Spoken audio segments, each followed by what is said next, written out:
The rain had just begun to fall when Arav stood under the old oak tree behind his college, his clothes half soaked, waiting for Mia. It was their secret meeting spot, the one place where the world couldn't see their differences. Arav was the son of a wealthy businessman, a boy who had never known hunger or hardship. Mia, on the other hand, worked part-time in the campus cafeteria, serving tea to students who came from families far richer than hers. Yet when Arav looked at her, he didn't see her uniform or her torn shoes. He saw her smile, the kind that made his world feel right again. That day she arrived late, her eyes red, her hands trembling. "My landlord wants me out by next week," she whispered, her voice breaking. Arav took her hands in his. "Then we'll find another place, together." She looked up at him, startled, tears spilling over.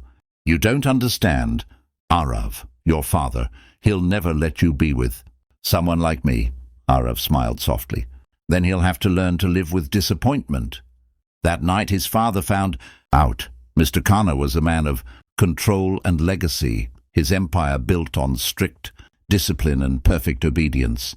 He had plans for his only son, an MBA abroad, a marriage alliance with another influential family, and one day the inheritance of the Khanna group. But all of that shattered when he saw Arav's phone light up with a message from Mia. "Good night. My forever." His voice thundered through the house. "You're wasting your future, Arav," he roared, throwing the phone onto the marble floor. "That girl will never belong in our world." Arav clenched his fists, holding his ground. "She is my world," he said quietly, his voice trembling but resolute. His father's face twisted with rage. "Do you even know what you're saying? That girl will drag you down. You're blinded by foolish emotions." Arav met his gaze, unflinching. "Maybe, but I'd rather be blind with love than cold with pride." From that day, their home became silent. Arav stopped joining family dinners. His father's eyes refused to meet his. Mia tried to convince him to let go, to focus on his studies, to make peace with his father. "You can't fight your family because of me," she pleaded. But Arav only smiled and said, "You are not the reason I'm fighting. You're the reason I'm living." Days turned into months. Arav secretly helped Mia with her rent, supported her education, and stood by her side through every struggle. But one evening he came home to find his father waiting with an envelope. "If you walk out of this house to meet her again," Mr. Khanna said coldly, "you lose everything, your inheritance, your future, your name."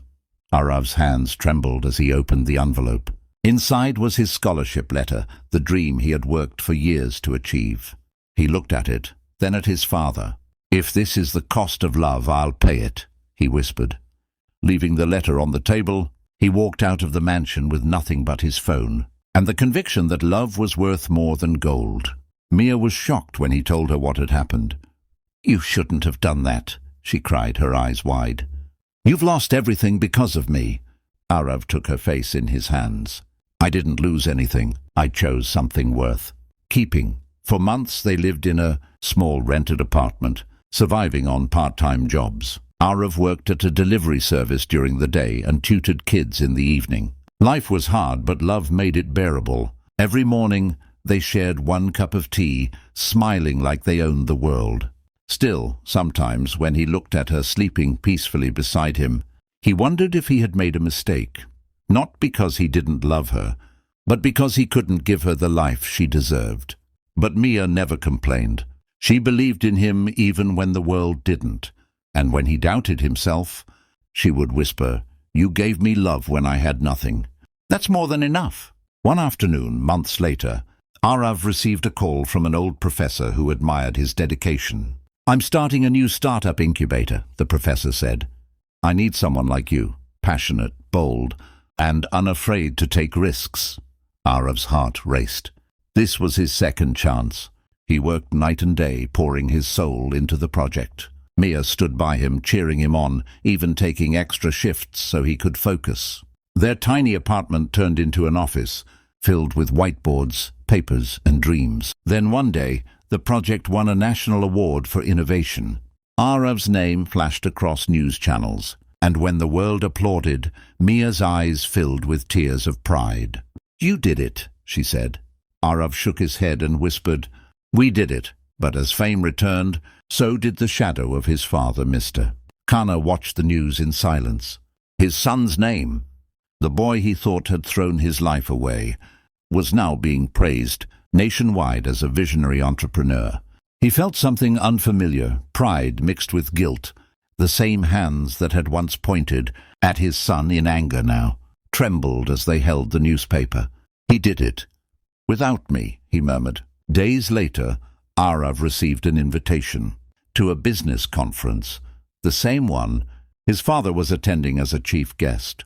When the two finally stood face to face after 2 long years, silence hung heavy in the air. Arav looked older, more confident, his eyes calm but cold. Mr. Kana broke the silence first. "You proved me wrong," he said quietly. Arav smiled faintly. "I didn't want to prove you wrong, Dad. I just wanted to live right." That night, Mr. Kana couldn't sleep. He replayed every moment, the shouting, the accusations, the moment his son had walked away. Pride had made him lose his child.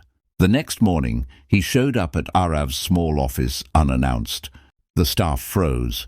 "Sir, your father," one of them stammered. Arav turned around, surprised. Mr. Kana stood at the door, his eyes glistening. "Can we talk?" he asked softly. They went to a quiet corner. Mr. Kana looked at the photographs on the wall. Arav and Mia smiling, working, dreaming together. "She made you happy," he said, more as a realization than a question. Arav nodded. "She made me human." Mr. Kana's voice cracked. "All these years I thought love was a weakness. But seeing you, I realize it's the greatest strength." Tears welled in Arav's eyes as his father continued, "I was wrong, son. I didn't lose you because of her. I lost you because I forgot what it meant to care." Mia entered quietly, unsure if she should interrupt. Mr. Kana turned to her, his eyes softening for the first time. "You don't have to fear me anymore," he said. "You gave my son what I never could, peace." She tried to hold back tears as she said, "I never wanted to take him away from you, sir. I just wanted him to be happy." He smiled faintly. "And you succeeded." The three of them sat together that evening, sharing tea in silence. For the first time in years, there was warmth in their hearts. Not the forced warmth of luxury, but the genuine glow of understanding. Months passed, and Arav's company grew into one of the top startups in the region. But what made headlines wasn't just his success, it was the story behind it. A video interview of Arav went viral, where a reporter asked, "People said you wasted your future for love. What do you say to that?" Arav smiled and looked straight into the camera. "They said I was wasting my future, but they didn't know. She was my future." The video touched millions of hearts across the internet, inspiring people to believe in love, sacrifice, and purpose. Mia watched it from their small living room, tears glimmering in her eyes as Arav held her hand. "We didn't just build a company," he said softly. "We built a life." Later that night, Arav's father called him. "I saw your interview," he said, voice trembling. "I'm proud of you, son." Arav smiled. "Thank you, Dad." Mr. Kana hesitated before adding, "And tell Mia I said thank you for not giving up on you when I did." Arav's voice cracked as he whispered, "I will." For the first time in a long time, the air between father and son was filled with peace.